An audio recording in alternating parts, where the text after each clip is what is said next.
I wonder about that. Like, when you perturb normal states of consciousness, when you take like the normal way you are and you start changing a little bit with a little bit of booze, a little bit of anxiety, a little bit of depression, a little bit of bad things, a little bit of this, a little bit of that. I'll take a little Xanax, take the edge off. Then I'll take a Valium so I can go to sleep. Then I'll take an Ambien if the Valium doesn't work. And you keep going and going and going and going. You're like, you know how like there's certain things you could do that can give you arthritis, right? There's certain things that corrode your joints. There's certain things you can do that make you tired. Like, the more chemicals you insert into your body, the more things you do, the more you shift from like your comfortable baseline of who you are when you're at your healthiest. You change. You become a different thing. And I think pot is just as likely to do that as anything. If you're doing it the wrong way, if you abuse it, I think alcohol can do it. I think pot can do it. Pills, speed, I think all those things can surely do it. But it's strange to see when someone starts to slip away and they start to go towards this like very strange version of themselves that they don't have control anymore. And is that how you felt like when you were a kid? Yeah, from a very young age. It was but I was very addicted. It was like sexual addiction first. Like that was the first one. I mean, sexual addiction was first? But you were drinking when you were 13, you said. Yeah, but I mean, I was a child. I was sexually active as a kid. Like fucking, I've 10 sexual partners before 4th grade. What? I've never told you that? Yeah, oh yeah. How was that possible? I was blowing all my friends. I was couldn't stop.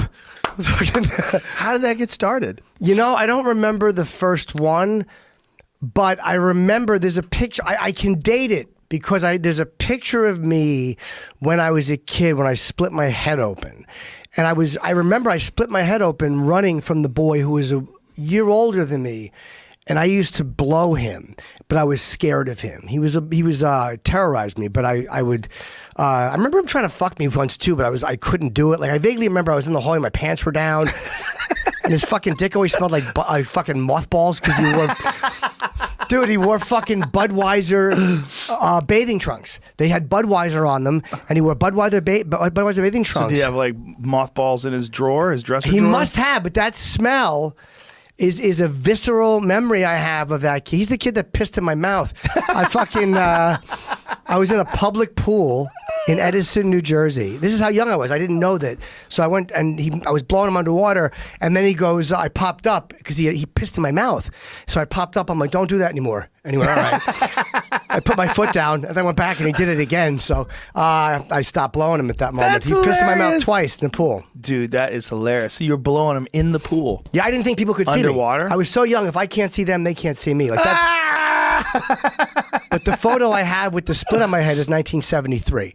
So I was 5. So I know at that age I was already involved. So I have an absolute photo that dates exactly. So you were blowing kids when you were 5? Yeah. So what do you think started that off? Don't know. It must have been, just one kid. One kid opened the door. The rest of us fucking ran through it. I mean, I don't know. I just don't know what started it. I have very vague, fleeting memories. So at 5 years old, you were all sexually active, you and your buddies? Yeah, and then he got a little older, 6, 7, 8. Like, it was, I don't remember who was first, who was second. I remember my one friend got erections and I didn't get them. Like, I didn't know what they were. When he was 5, he was getting erections? He might have been 6 or 7. He might have been... He might have been 6 or 7. Giant rods at 6 years old. But I remember not knowing. We used to count sucks.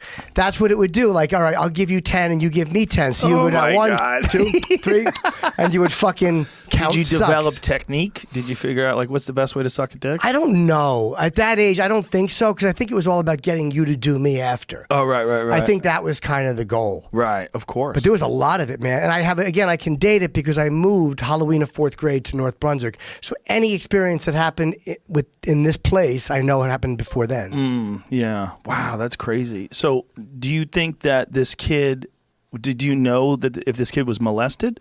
Don't know. I mean, there had to be somebody had to be getting fucked because there's no way all of us were that sexually active for no reason. Yeah. I just don't remember. I have too many memories. Like being in a basement and then not exactly remembering. I have weird memories, possibly with adults. Like it's kind of like watching it fades in and out. It fades, and I wish my memory was better, but it's just not. No one's really is. You know, that's the weird thing about memories when it comes to being, you know, a young person. No one's memories are very good. You have like flashes. I have like some things that I definitely remember, but because they're like facts. Like when I was 7, we drove across the country. You know, I remember those. Yeah.